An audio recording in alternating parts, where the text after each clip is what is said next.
और देखिए धामों की मेरी यात्रा पर सीधे ग्राउंड जीरो की कवरेज।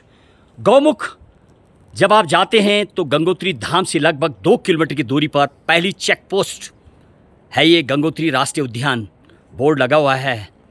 और जाने का करेंगे प्रयास। सरकार जो लगातार डाटा दिखा रहा है डिजास्टर वाले और वन विभाग, लगभग 12,207 लोगों ने इस साल गंगोत्री से लेकर के गौमुख धाम की यात्रा की है और 16 लाख के लगभग गंगोत्री यमुनोत्री धाम दोनों जगह इस साल यात्रियों ने यात्रा की है। श्रद्धालुओं की संख्या लगातार बढ़ती जा रही है और इसमें आज की बात करो, नवंबर चालू हो गया, 14 तारीख को मां गंगा के कपाट बंद होने हैं और आज भी गंगोत्री से गौमुख जाने वाले यात्रियों की संख्या अच्छी खासी यानी 50+ आ रही है। लगभग 12 बजे का टाइमिंग है और ख़ास तौर पर मैं उन अधिकारियों और उन से भी बात कर रहा हूं जो यहाँ पर ड्यूटी देते हैं। इस दुर्लभ पहाड़ी बहुत कई बार जब बर्फ़बारी होती है तो कई फीट तक बर्फ़ की ऊंची ऊंची चोटी हो जाती है और फिर भी वो लोग दुर्लभ जगहों पर ड्यूटी देते हैं।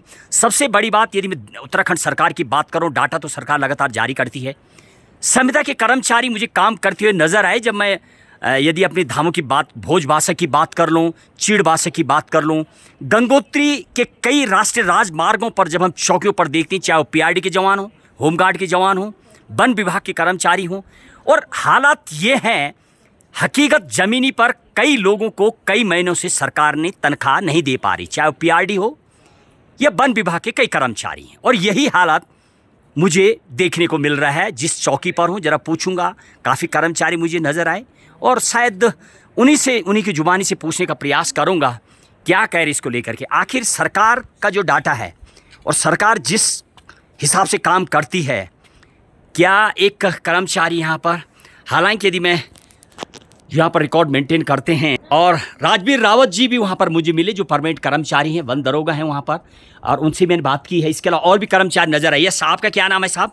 मेरा नाम विजेंद्र सिंह। विजेंद्र सिंह जी, आप भी चौकी पे यहीं पर ही ड्यूटी देते हैं? जी सर। कब से काम कर रहे हैं आप? मैं 2009 से। 2009 से परमानेंट भी नहीं हुई, आप संविदा पर हैं अभी? कितनी सैलरी मिल जाती है आपको?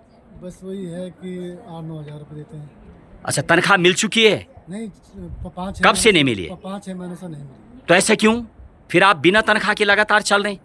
हाँ, यहाँ पर तो ऐसे ही मिलते क्या सैलरी? नहीं, पहले मिलती थी, पहले बराबर मिलती थी। अभी तो आप पीआरडी की तरफ से हैं या वन विभाग की तरफ से? अलग सोर्स पर हैं। ये देखिए, सबसे बड़ी, जब मैं पीआरडी वालों से बात कर रहा था, धामों की जब मैं यात्रा कर रहा हूँ, गंगोत्री यमुनोत्री धाम, और फिर मैं ग्राउंड जीरो पर पहुंच रहा हूँ उन धामों पर, और दिखाएंगे आपको ग्राउंड जीरो के हालात। ये है कर्मचारी काम करने वाले, इतने ठंड यानी प्रातःकाल इतनी ठंड है कि आप यहाँ पर हाथ पैर यानी ठंड के मारे कंपने लग जाते हैं और उस पर वो ड्यूटी देते हैं, उसके बाद भी सैलरी नहीं दे पा रही। तो आखिर क्या बोला जा रहा आपको? आपने आगे भेजा नहीं क्या? बोले हैं कि अभी बजट नहीं है, बजट नहीं है, ये चीज़ बोली जा रही है। बजट नहीं है। चलिए जाने का करेंगे प्रयास, पूछेंगे और अधिकारियों से। आखिर प्रशासन ये सब चीज़ तो जानता है कि जो लोग काम करते हैं, इस तरीके सरकार का जो सिस्टम है, शायद बीजेपी की सरकार सेंटर में भी, स्टेट में भी, हालांकि सरकार तो दावा बराबर पेश करती है कि गरीबी को मिटाएंगे, जो रूट पर काम करते हैं उनका ध्यान रखा जाएगा, और ये ध्यान है कि कई महीनों से तनख्वाह नहीं मिली। यही पीआरडी वालों की हालत हमें धामों में जो ड्यूटी देते उनसे जब हमें बातचीत की, ये नजर आए। देखिए, आज धामों में इन दुर्लभ एरियो में ड्यूटी दे रहे कर्मचारियों पर सीधे ग्राउंड जीरो की कवरेज। जय हिंद, जय भारत।